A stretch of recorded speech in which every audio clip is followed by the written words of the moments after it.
ওরা আমায় এভাবে কেন মারল মা?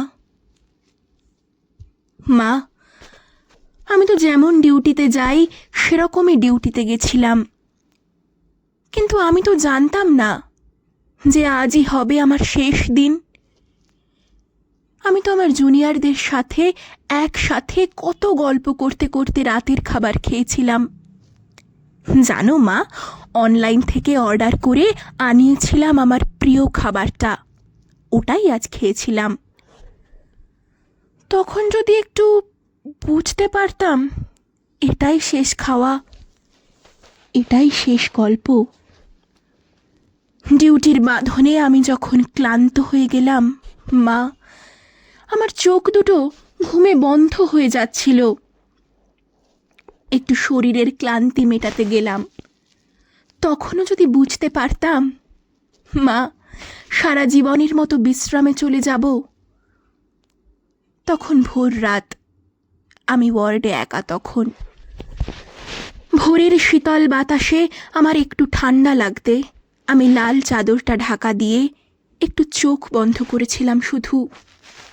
সেই সময়ের অপেক্ষায় থাকা ওরা আমার সাথে, ছি মা, আমার খুব কষ্ট হচ্ছিল জানো তো। অনেকবার আমি বারণ করেছিলাম, চিৎকার করেছিলাম, বাঁচাও বাঁচাও, কে আছো, আমাকে বাঁচাও। কিন্তু কেউ আমার চিৎকার, আমার আর্তনাদ শুনতে পায়নি জানো তো মা। আর ওরা আরো পশুর থেকেও বিচ্ছিরি ব্যবহার করতে লাগলো, খেলতে লাগলো আমাকে নিয়ে ওরা। আমি ওদের হাতে পায়ে পড়লাম জানো তো। আমি এটাও বললাম যে আমাকে ছেড়ে দাও, দয়া করে ছেড়ে দাও, আমি কাউকে কিচ্ছু বলবো না, আমাকে যেতে দাও। কিন্তু ওরা আর আমায় তোমার কাছে একবার যাওয়ার সুযোগটা দিল না, দিল না তোমার কোলে শেষবারের মতো মাথা রাখতে দিতে, দিল না শেষবার তোমার হাসি ভরা মুখটা দেখার সুযোগ, দিল না বাবার স্বপ্নে তার রাজকন্যার বড় ডাক্তার হওয়ার কাহিনীকে সত্য করতে। আমার গলা টিপে ধরে, নিজেদের সর্বশক্তি দিয়ে আমার গলা চেপে ধরে জানো মা। আমি অনেক চেষ্টা করেছিলাম বাঁচার, কিন্তু হয়তো আজ ভগবানও চায়নি যে আমি বেঁচে থাকি। ওই পশুদের শক্তির কাছে আমি হেরে যাই, আমার গলার হাড় ভেঙে যায়। ওরা আমায় ওভাবেই ওখানে ফেলে রেখে চলে যায়, ওই বিবস্ত্রভাবে।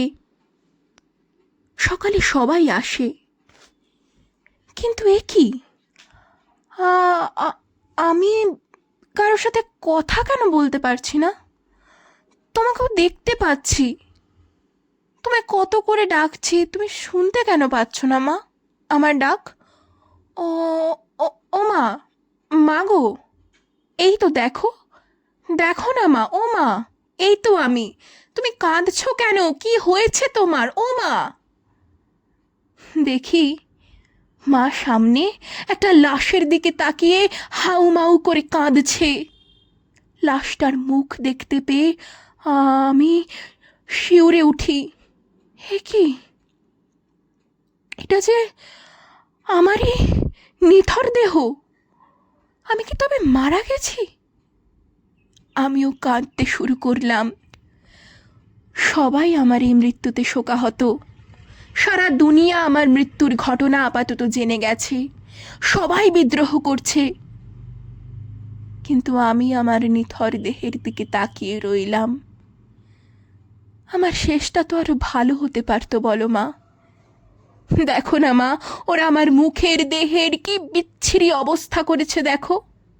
আমার চিৎকার করতে ইচ্ছে করছে মা, কিন্তু আমার আওয়াজ এখন কেউ শুনতে পারছে না।